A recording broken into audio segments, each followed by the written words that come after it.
Hello, my name is Sarah and I am your chakra coach. On this podcast, we'll be exploring how the chakra system can help guide you to grow your emotional, mental, physical, and spiritual wellness, leading you closer to your highest self.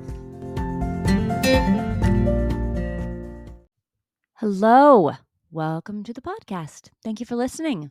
I'm just so excited every time I get to share something with you, either something that's new to you or a new way to think about things, or even something that feels familiar but you haven't thought about in a while. And I think we're going to cover all three of those possibilities on today's episode. I'm talking with my guest, Natalie Viglione, about remembering your magic. And we really went back and forth about tapping into your magic, discovering your magic. But in the end, and you'll hear this, we really decided that each of us has an inner magic and an inner strength or ability that gets forgotten over time. And one of the things that we do with this work, in my case, the chakra work, or your case too, I guess, and all of it is to remember the core of who we are. Remember who we were before the world told us we needed to be something else. So, Natalie and I really get into how our magic gets forgotten, what it is, and how we can remember it and then use our inner power to become who we want to be and live the life we were meant to live. Natalie Viglione is the founder of the Disrupt Now programs and podcast and Team Goo. It's held within the container called Sacred Soul Health Trust. Her mission in this work is to serve as a vessel for the cosmic mother and as a wisdom keeper of the authentic Celtic-Druid lineages. And she's a Master Herbalist-in-Training, which is cool. Natalie helps you stop suppressing your gifts and illuminates the path for fellow indigos and starseeds to launch your mission on Earth so that more of us can serve as the pioneers in this massive paradigm shift of consciousness. She's here to help us reawaken our magic by remembering our true divinity, to take back our power, open doors of natural healing, because it is time to dissolve the old to awaken the new. It's time to remember your magic. Welcome to the show, Natalie. How are you this morning? I'm so good, Sarah. Thank you for having me. Oh, it's my pleasure. I'm really excited to talk about this. I think this is something that people need to hear and really to understand who they are and what they're fully, truly capable of. So I'm really excited to have this conversation. So Natalie, today we're talking about tapping into your inner magic, right? The part of you that is more powerful than we realize. Yeah. So, but before we get into that, how did you tap into your inner magic? How did you discover this about you or as a universal truth? Tell us that story. Yes. Well, I am sure that many will find things to resonate with in this journey because it's a very common one, I feel. So, the interesting thing is one thing that I really focus on in my work is making sure people remember how tapped into magic they were when they were young. Yes. For example, I went to book fairs. That was like my favoriteest thing in the entire world. And every book on unicorns and fairies and King Arthur and Camelot and, whatever, those are the books that I brought home. So I was always seeking. And so I know that there's probably a lot of seekers that listen to your show.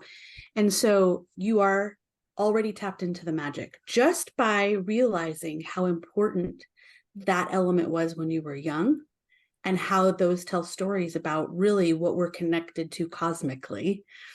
So there was that piece. So I was always connected to that. And I had literally a fairy with me since I was born. That's how she showed up for me. Now, this is obviously in this now time in my mid 40s, I can say a whole lot more about who that is. But, again, that essence was always there. So the interesting thing is, as we progress and as I progressed, what I felt like is when I hit about that 17 time frame and I graduated high school, you get thrown into the world. And I was ready to say, bye-bye to my family because it was toxic and that was necessary. But then I got snapped right back into, well, I'm an outlier. I don't feel like I fit in to anything. I can't, the new age, that doesn't sound that, everything I just felt very discombobulated. And I was forced down this path of everybody else is getting married, so I guess I should too, right? So my journey really is of realizing the more that I was coerced into believing that the mediocrity of the mainstream path was not actually my path, and that I had to break away from that. I literally had to learn to keep letting go, and often was challenged with this catalyst to an opportunity to do so. Because every time I would snap back into place in that mainstream, my soul, I could feel it. It was like separating because that wasn't my path. So the interesting thing is, fast forward to 2016, I was working for a big New York City, marketing agency, and, I'm a vice president, and I'm thinking, yeah, okay, I think I can do this mainstream stuff. Okay, we can do this. But actually I couldn't. I started physiologically reacting to the environments, which were, the word toxic doesn't actually describe all the things. And so I had a choice point. The choice point was leave, or we've got to sever this connection and you're just creating a whole new story, which is a free will option. And I said, oh, no, I'm good. I gotcha. I'm quitting. So literally after like a cheerleading moment over a weekend, I went on Monday and quit. And there began my sacred mission. So it's really been an uncovering of my inner magic through these massive choice points, and many of them extremely difficult. I think a lot of people are sitting at choice points, right? And I think we envision choice points as being the singular moment in time, but in actuality, I think they can be you can sit at a point where you've got to make a choice for a while and things won't move until you choose. Yeah. Right. And I feel like I hate to say like it's brave or whatever, because it doesn't always feel brave. It feels very scary, but it is kind of brave to choose something that is not within the mainstream, that your family and your friends maybe don't understand, right? You don't feel brave doing it, but you can feel like, oh my gosh, if I don't, a tiny part of me will, or maybe a huge part of me will die here at this choice point. And I feel like that's kind of what you went through. Yeah. And it sounds like it wasn't like that just that weekend, but that was like the pinnacle of it, right? It was the pinnacle. It was the apex of the story. Yeah. Right. And it was a long time coming. So yeah. 17 years. Yeah. Oh, so just almost 2 decades. No big deal. Yeah, Just a drop in the bucket. Yeah. So I want to ask you just sort of a philosophical question. And I think I know the answer, but I want to hear you say it. Sure. So what do we say?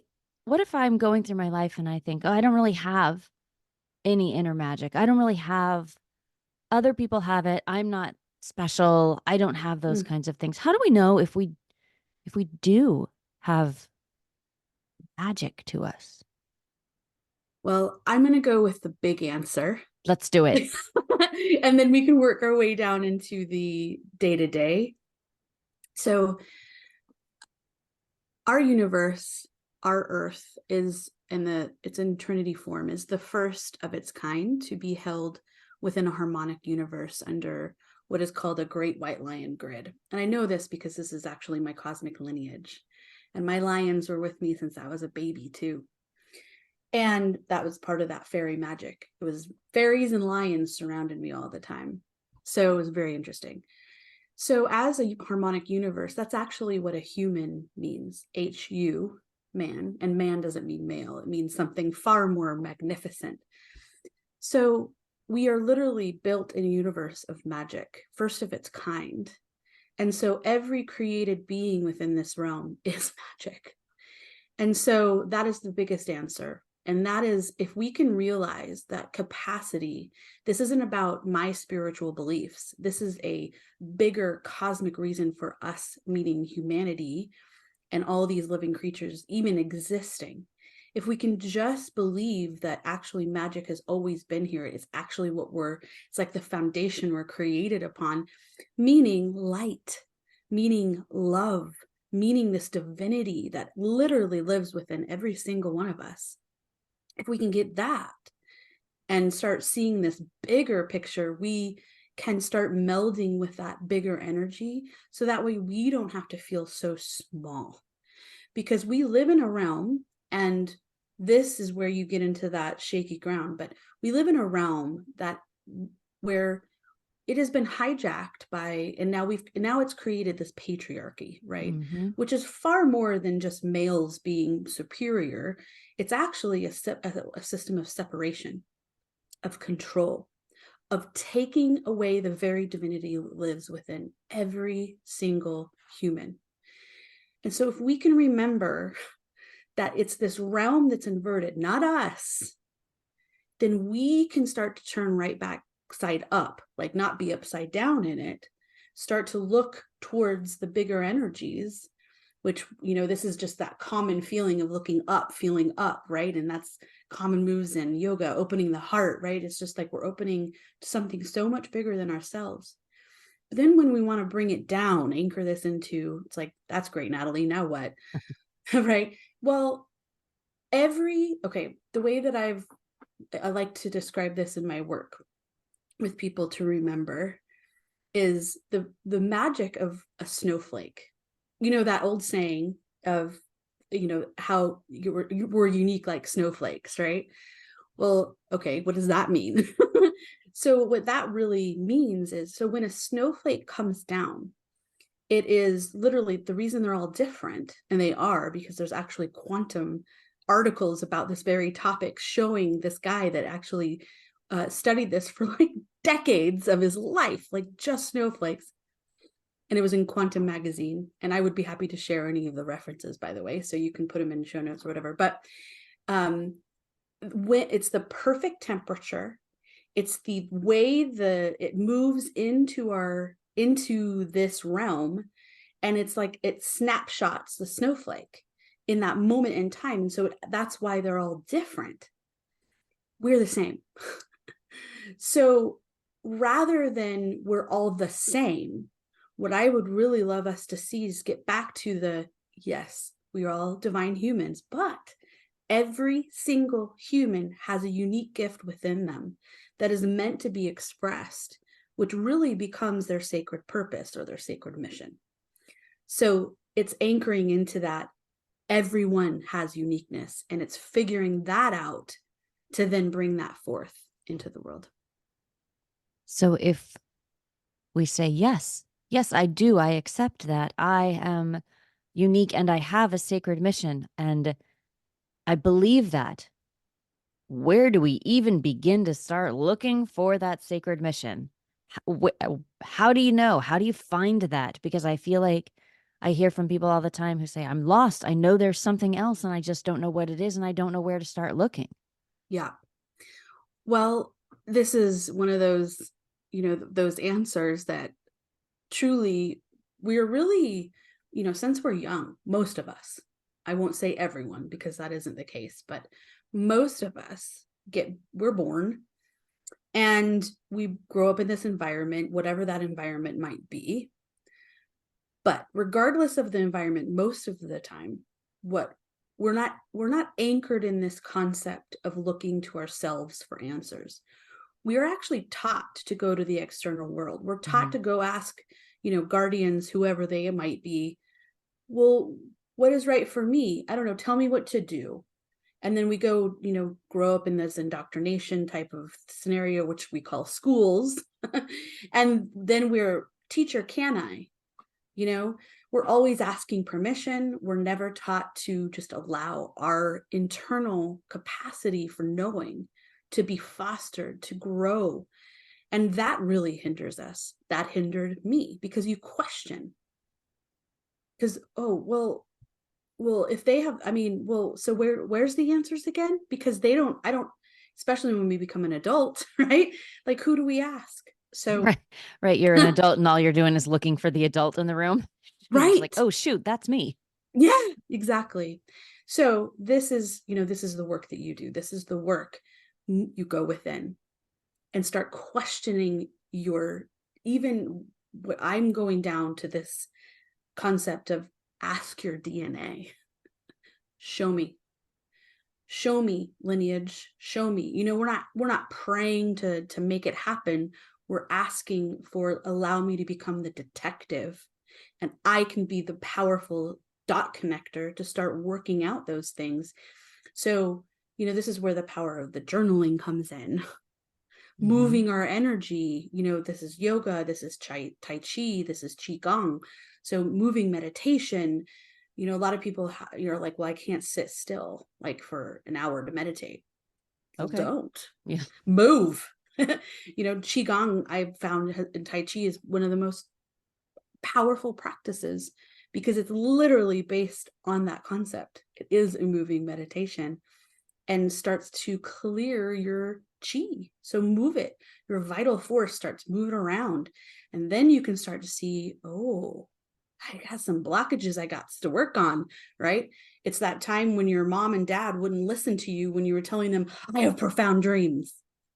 And they just Yes. be like, okay, honey, that's nice. Bye. We're busy. That's the shutdown moment. Those things are way more important than we actually think that they are. And so if we can work those kinks out, that actually starts the flow. So it takes work to begin to uncover the river, the flow of that truth to start really showing itself because it's there. It's always there. It's just we got to like clear away the cobwebs, clear away the leaves, clear away the things that have shut it in. Yeah. And I think those things can be, I think there's so many things that can shut that down, Oh, shut that flow of energy oh down, yeah. right? You mentioned the patriarchy, this sort of made up system that we have Yeah. of hierarchy and order. Yeah. Um, Yes. and then internal expectations, right? That we take Mm. on as our own that don't actually belong to us, which I think, and I'd love for you to talk a little bit about that. But all the time I see people who say, oh, I have to do this. I'm just like, why Mm. though? Why? And they're like, well, you just have to. I have to. I feel obligated. I feel like I feel Mm. internally motivated. Just like, but why? Where did that come from? Is that yours? Mm. And so can you tell us a little bit about your work with helping people discover what is theirs actually to do? Mm. Yeah. Yep, that's another part of the clearing the cobwebs. Clearing, I mean, I really see this as they're traps, right? It traps us I mean, truly obligation is the fear of not getting validation or not receiving the gold stars next to our names, getting detention, Mm, whatever kinds of ways that, again, all of those little things are all of those shutdown points because, again, you're not good enough or you didn't do it right. And the answer is not the opposite where everybody is doing everything right. It's like this balance point of how do we really figure that out for ourselves and allow us to really fully realize that the obligation components are a prison and they trap us in this belief system that I must do this. Well, the must doing, it's like what I really focus on is words because words are spells. mhm. So people are casting spells and doing magic all day long, not realizing the very words that they're saying, that we're all saying, not they, we, are absolutely imperative to think about. And so every time you So what I do is I listen. And then I'm like, just let's put a pin on this. You just said have to. You just said must. Write down all these things you think you must do. Write down all these things that you think you have to do. And then let's analyze them one by one, because the truth is, when we really start to dissect those and really look at the underpinning of why we feel we must do something, it usually, most of the time, I would say all of the time, but we can't say that, right? But it's usually a construct of wanting to please, wanting to be the good daughter or son or whatever that might be. Or let's take it to the workplace. I mean, this is what I had to break through, wanting to be the star. And just because there's this, when you have like this ancient galactic warrior, as I call them, that essence inside of you, you can have this, that's what, and then our realm teaches that competition is the base of all things, when actually that isn't true. There is no competition. Right. Yeah, I know. But it's always, there must be a loser. Exactly. And that someone has to win. Exactly. And it isn't true, right? No. So I had to that's toxic masculinity energy, right? Yeah. So I was at its most beautiful. So anyway, we really look at the underpinnings, the emotion underneath that. So again, this is about the work. It's not just turning these things off. It's about looking at why, and then really dissecting that why. Because the truth is, if we're trapped in these obligatory prisons, as I call them,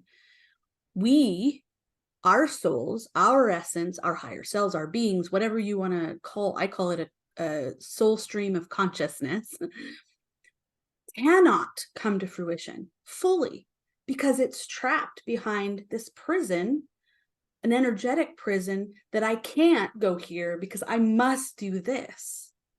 So the truth is unlocking that door, opening it. So, okay, well, that isn't true. So why am I doing this? And then going down that entire path, which is going to be so unique and so different for everybody, because there's not one of us in this world that grows up in the same exact way. And we see this all the time. You have a sister and a brother, same environment. We don't have the same experiences at all. Right? So these are part of the deeper workings that it really takes. And then of course, this gets into the what I call the stargates of our bodies, the energy centers, the chakras, as we call them. Yeah. Do you have something to say that the world needs to hear? Of course you do. If you want to turn your ideas into a podcast, Spotify's got a platform that lets you make one super easily, then distribute it everywhere, and even earn a little money. All in one place, for free. It's called Spotify for Podcasters, and here's how it works. Spotify for Podcasters lets you record and edit podcasts right from your phone or computer. So no matter what your setup is like, you can start creating today. Then you can distribute your podcast to Spotify and everywhere else podcasts are heard. Video podcasts are also available on Spotify. With Spotify for Podcasters, you can earn money in a variety of ways, including ads and podcast subscriptions. And best of all, it's totally free with no catch. I like it because it's easy to use and to get support when I need it. Download the Spotify for Podcasters app or go to www.spotify.com/podcasters to get started. All right, we're going to come right back to that. Okay. I want to, before we do, I want to circle back to something that you said that I think is really important and worth noting again. We talk about it in the chakras, like the throat chakra, the expression. It's the chakra of manifesting, right? The words that we use, casting spells all day long. Yeah. And I have to, I need to, I must. And then we sometimes do sort of an intellectual switch. Okay, fine, I'll switch it to I want to, or I get to. And that's wonderful. And I think that's a start. It is. But I feel like one of the reasons we don't, and I would love your opinion on this, is if I say, well, I want to do thus and such. I get to do this, thing. It's almost too vulnerable, right? It's almost too like, well, now I've put part of myself out into the universe, or we're told by this delightful patriarchy that like your wants and your needs don't matter. And so for you to say, well, I want to, you know, like even simple things. I want to take a nap. Okay, great. Then go take a nap. I need to take a nap. Now I've put some like power behind it. Like I need this thing, right? It's not about me. It's about an external I need, right? Mm-hmm. Even just basic self-care. And so I'm wondering if there's a reason that we don't use want to and get to more often that stems from sort of our fear of being vulnerable, our fear of being seen. What do you think about that? Yeah, I think there's a huge fear of vulnerability. Mm-hmm. And an answer to that can truly be this word allow. So I think that what we actually have to tell ourselves, and there is a have to in there, because it's like a key that unlocks. I allow myself to be vulnerable, because when I'm vulnerable, I'm authentic. I'm transparent. I'm actually getting into the core of my what I words that I use are sacred heart. This is the true unconditional love component that, again, is not a doormat. It's not a people pleaser. It's a fierce protector of your being and your power and your magic. And you block it when it's necessary. Like, oh, no, no, yes, right? It's really seeing the opportunity of when you allow yourself to be vulnerable. Because when we allow, what that does is also opens the possibility for connection in Mm-hmm. such a deeper way, because now I'm not trapped behind this, oh, I don't want them to see me. Well, if they see you, the magnificence that happens is their internal being, whether they're aware of it or not, consciously or not, will see you. And then all of a sudden you start to see these doors open where before they were closed, and you're like, wow, but I didn't do anything. Oh, but you did. But you did. Shifted a mindset. You shifted a tweaked a tiny. See, that's the thing. I think we are so trapped in this thought process that when magic happens, we shoot, wonderful sparkles from our fingers, or we get elevated up and we get twirled around by magic, and then we're like, we're Sure, like the movies. yeah, like the I've movies. seen them. I know how it works. I've seen TV. I know how magic works, Yeah. and there's definitely like pyrotechnics. Totally. There's fire coming out. That's But right. if we let go of that, the magic is so subtle and so like tiny sometimes that we forget that little tiny tweak inside is literally the thing that changes everything. It's Yeah. the door opener. It's the energy opener. I think it's fascinating that in my experience, nearly everyone has this just incredibly deep desire to be seen for exactly who they are. And then we spend all of our time trying to not be seen for exactly who we are. It's such a That's it. bizarre sort of contradiction, right? It is. Well, and And it's like what you said, it's the realm. It's this yes, reflection, right? Yeah. yeah. And it's a super scary thing to be because, you could be rejected for who you are. Except that most of the time when people reject you, they're actually rejecting themselves. It's kind of a very sad sort of cycle. But in any case, yes, it's It deep, is. deep, deep desire to It be is. seen as our authentic self, as you said earlier. All right. I just wanted to touch on that briefly Yeah. because I do think it's really important to realize the things that we say have tremendous power. Language matters, and we're no one's ever going to be perfect at it, and that's okay. But Yeah. I think being mindful is incredibly important, and is Totally. something that I work on personally every day. We all do. We all We all do. do. Exactly. Okay. So back to where we, previously scheduled programming. Gates, chakras, portals. Say more about that. Yes. So, there's so much workings out there in regard to this. And, it's a concept that many that have, stumbled into the spiritual realm, spiritual, not religious realm, have uncovered. But like what we know is the workings within those stargates are so vital. It's not like a nice to have. It's really, the more that we dig in to all of those centers, those spinning wheels of energy, spend time within them to uncover the deepest part of the emotions that are held within that. We're actually not only working with the energy, we actually start to work with the what we call physical matter. And this is like basically, we show up because it's like we're almost frozen particles, life particles, if you will. And it's vibrating slower than the rest of our energy bodies. So there's a whole component, this is the aura, this is the etheric body, the astral body, we could go into that whole conversation. But the importance to know is that these energy centers work with our organs. I'm a master herbalist in training, and we are like learning all the ancient arts of healing, which is, Chinese medicine and Ayurvedic medicine and the Druidic medicine from Europe. And the Native Americans, First Nations people's medicine. So we're really traversing a lot of realms in that. And this comes back into, the meridians, the energy meridians within our body, and how every, center is attached to actual organs in our body.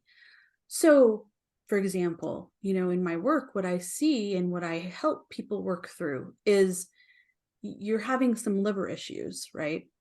I mean, I've been on this journey myself, and it's from a lot of different reasons. We won't even go there because that's like 10 more episodes. But it's not really, sometimes it doesn't have to be an issue with the organ, but it's issue with trapped anger in our solar plexus. And then we can work our way down into the sacral chakra, reproductive issues. So we can actually start looking at physicalities, symptoms, if you will, that actually start showing us deeper things that we need to move through. So again, as stargates, they're literally working on a multi-dimensional level, just like our DNA, just like us. And so we're not transfixed in one place. And so if we can start to really work in this multi-dimensional way, really thinking about that and working with these centers, from the root up, and there's obviously way more than 7, but sure, let's just go in those main ones, right? I mean, those workings just in the lower 3 are far more important than I think many realize. Like, it's more than just seeing them in meditation as cleared. Because even if you see that, are you really working with the emotions within it? If you're looking at the root, if you don't feel safe in your life, that is like a basic fundamental truth that needs to be discovered. So how do you then get safe?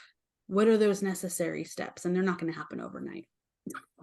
Oh, well, that would be lovely. I always say like it's not a checklist either, right? You don't be like, okay, root, check, won't have to worry about that again, right? Like you haven't like, okay, did that, right? It's not, it's an ongoing process. And I think that's actually one of the beautiful things about being human is that we're not static. We're not stagnant. We do change daily. And one of the beautiful things that we can do is be affected by our circumstances, right?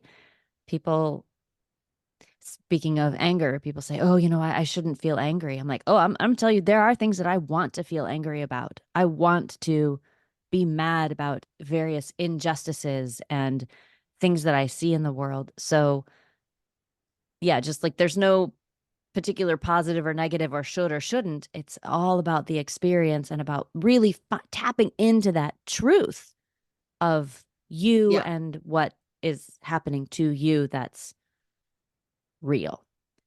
Totally. Yep. Let's talk about something joyful. So let's say people like, okay, I'm going to do it. I'm doing it. I'm tapping into my magic. I'm remembering the magic.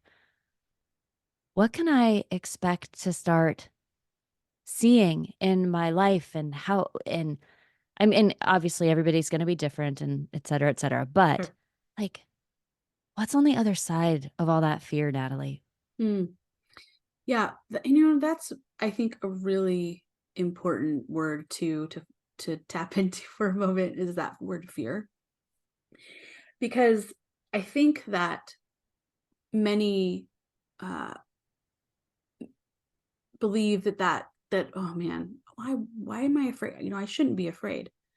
You should be afraid, because feel that, and then in that truth, you start to discover why, and then you get to discover I can have fear, but still keep moving, still keep operating, still, because if I move through it with fear as kind of this, I know, I see you, but we're going anyway, that is really the truth of what a warrior means. That is courage.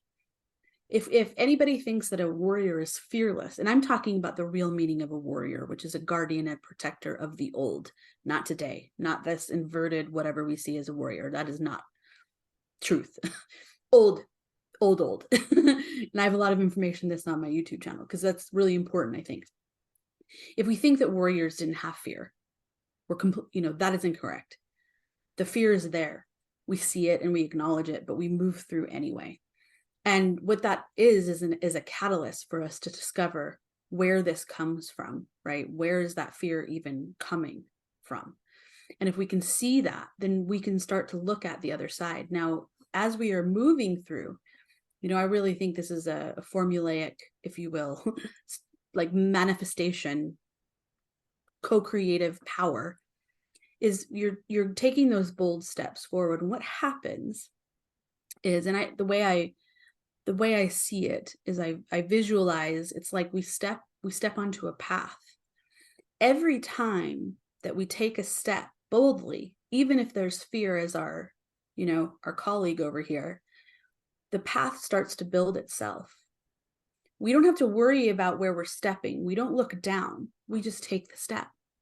That is that entire surrender or trust that requires action. And you'll start to feel doors opening. What does that mean? Well, okay, let's say people are like, I got to get out of this work. I got to get out.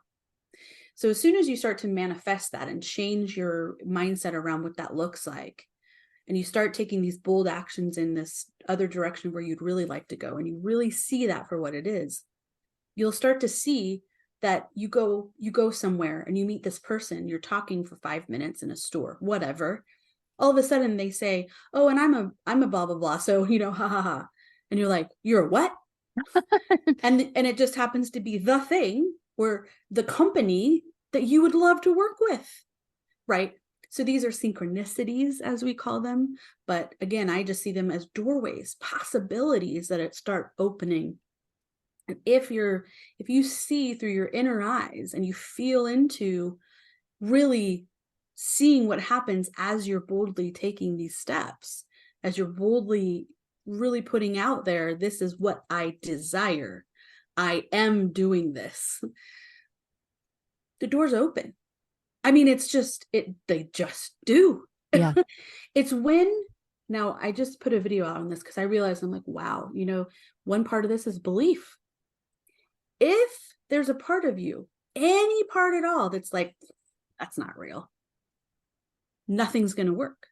Yeah, certainly makes it harder. It just doesn't, because you already believe it doesn't exist.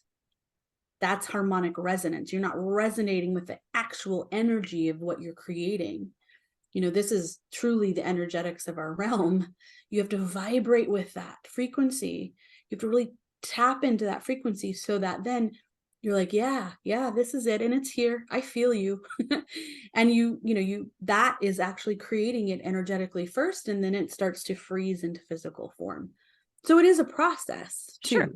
It's not overnight. It's not, it happens anytime that it needs to happen. And it might be bigger than you think, right? It might be different, but it comes. Whatever you need will come.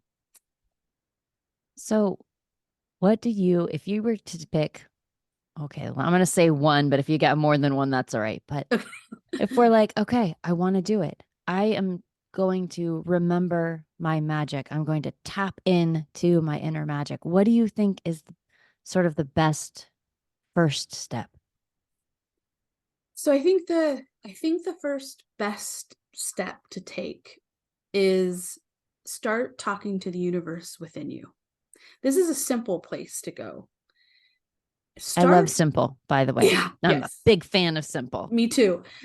And and jump on the bandwagon of knowing that there's literally a universe inside of you. And if you start talking to it differently, talking to you, the essence within you, this is what we call DNA. Start to have conversations with it. Start to ask for what you desire to see. So for example, I desire to bring in information from my sacred purpose, from my sacred mission in this incarnation. And this is just a frequent conversation that you start having with yourself daily. You're on a walk, ask and just allow. You are laying in bed at night, ask and say, please show me in dream time. And then pay attention to that. Start a dream journal. I mean, I think journaling probably is one of the most, but creative expression is creative. So if you draw it. If you sing it. I don't sing right now. Maybe later because I haven't tapped into that magic yet. But if you paint it. I mean, just think about all kinds of ways and creative expressions that you like. If you had this craft that you used to do as a kid, do it, and bring that creative element into the process, because then it becomes fun. It doesn't feel like work. You're not attached to the outcome. You're just doing it. As you start to move into that, and I'll just share from experience, when I started to really work with my DNA in this exact way, the essence of all things that are what is this being talking to you right now, it started to formulate and give me information that wasn't blocked, but wasn't fully seen previously. And so over time, things would come to me. I'm like, oh my God, that's it. Oh, that's it. Thank you. And you just start writing it down and you become a crazy mad person. I always tell my husband, like, I'm getting a crazy room. He's like, what is that? Like a crazy room, like in the movies where you have like a piece of paper here and you have a thing over here and then you all these strings attaching it, right? Because we all need our crazy rooms like that. We need to be the dot connectors in our own life. Someone else can validate a feeling that you resonate with, but again, it comes back to us and being that strategic powerhouse that we truly are, to get those insights and write them down and trust it's coming from the essence of who you truly are. Amazing.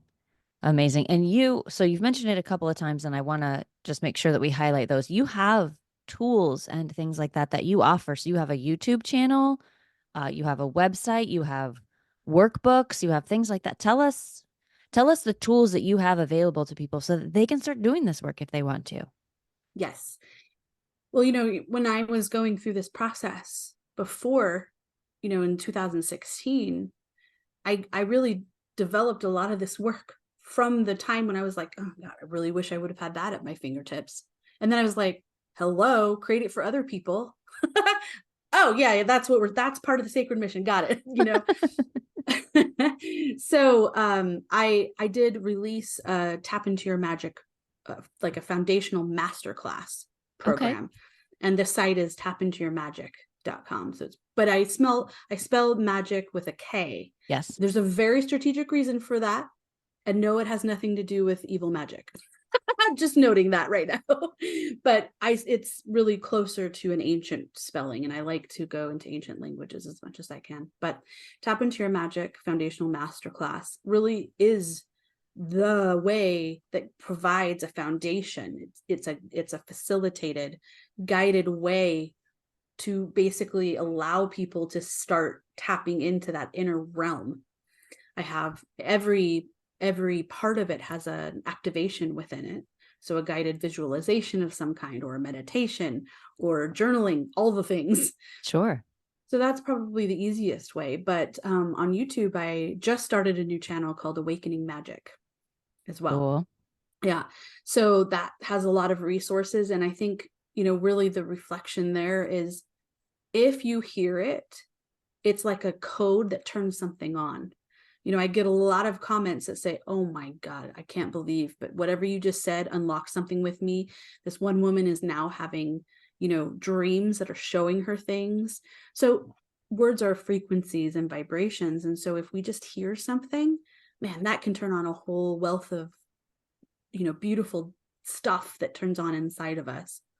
So that's another way. And then I have a guide that we're gonna give to everyone if they want to download it. But it's basically a guide on tapping into your unique magic and mastery. And I built this really with this concept of, those that are here, as they know they're here. I mean, they know that they're here for a sacred mission. They feel that calling, right? It's like always kind of there. So that's really who this is designed for.